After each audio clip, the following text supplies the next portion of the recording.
ಒಂದು ಪ್ರಾದೇಶಿಕ ಪಕ್ಷ ಅನ್ನೋದು ಒಂದು ರಾಜ್ಯಕ್ಕೆ ತುಂಬಾ ಇಂಪಾರ್ಟೆಂಟ್.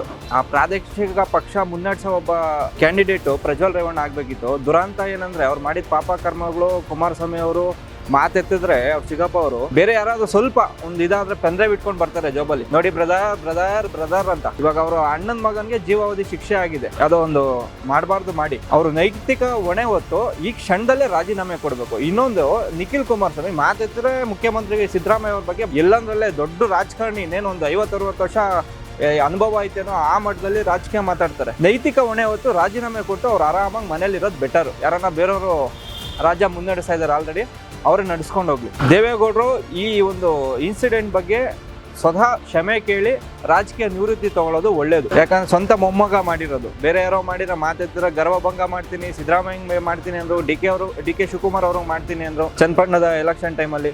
ಸ್ವತಃ ಮೊಮ್ಮಗನಿಂದ ಅವರೇ ಗರ್ವಭಂಗ ಆಗಿದ್ದಾರೆ. ಕಾನೂನು ಅನ್ನೋದು ಎಲ್ಲರಿಗೂ ಒಂದೇ. ಜೀವಾವಧಿ ಶಿಕ್ಷೆ ಕೊಟ್ಟಿದೆ ಅವ್ರು ಮಾಡಿರೋ ಒಂದು ಕಚಡ ಕೆಲಸಗಳಿಂದ. ದಯವಿಟ್ಟು ಅವರು ನೈತಿಕ ಹೊಣೆ ಹೊತ್ತು ಕುಮಾರಸ್ವಾಮಿ ಅವರು ಸೆಂಟ್ರಲ್ ಮಿನಿಸ್ಟರ್ ರಾಜೀನಾಮೆ ಕೊಡಬೇಕು, ದೇವೇಗೌಡರು ರಾಜಕೀಯ ನಿವೃತ್ತಿ ತಗೋಬೇಕು. ನಿಖಿಲ್ ಕುಮಾರಸ್ವಾಮಿ ಮುಖ್ಯಮಂತ್ರಿಗಳ ವಿರುದ್ಧ ಯಾವ ನೈತಿಕತೆ ಇಟ್ಕೊಂಡು ಮಾತಾಡ್ತಾನೆ, ಫಸ್ಟ್ ಅವರು ಆತ್ಮಾವಲೋಕನ ಮಾಡ್ಕೋಬೇಕು. ಭವಾನಿ ರೇವಣ್ಣ ಅವರು ಯಾವುದೋ ಒಂದು ಬೈಕ್ ಟಚ್ ಆಯ್ತು ಅಂತ ಹೇಳ್ಬಿಟ್ಟು 1.5 ಕೋಟಿ ಕಾರು 50 ಲಕ್ಷ ಖರ್ಚಾಗ್ತಿದೆ, ಸುಟ್ಟಾಕ್ರಿ ಬಾಯಿಗೆ ಬಂದಂಗೆ ಮಾತಾಡಿದ್ದು. ಒಬ್ಬ ಮತದಾರನ ಬಗ್ಗೆ ಬಾಯಿಗೆ ಬಂದಂಗೆ ಮಾತಾಡಿ ಅವ್ರ ಮೇಲೆ ಹಲ್ಲೆ ಮಾಡಿದ್ದಾಗ್ಲಿ, ಇನ್ನೊಂದು ಬಾಯಿ ಒಂಥರ ಹೊಲ್ಸೊಲ್ಸು ಮಾತಾಡಿ ಅವ್ರನ್ನ ನಿಂದನೆ ಮಾಡೋದು, ಅದ್ರ ಕರ್ಮಗಳೆಲ್ಲ ಇವತ್ತು ನೋಡ್ತಾ ಇದ್ದಾರೆ. ಈಗ ಏನಿಲ್ಲ, ಇವತ್ತು ಮಾಡಿದ್ ನಾಳೆ ಅನುಭವಿಸ್ತಾ ಇರ್ತೀವಿ.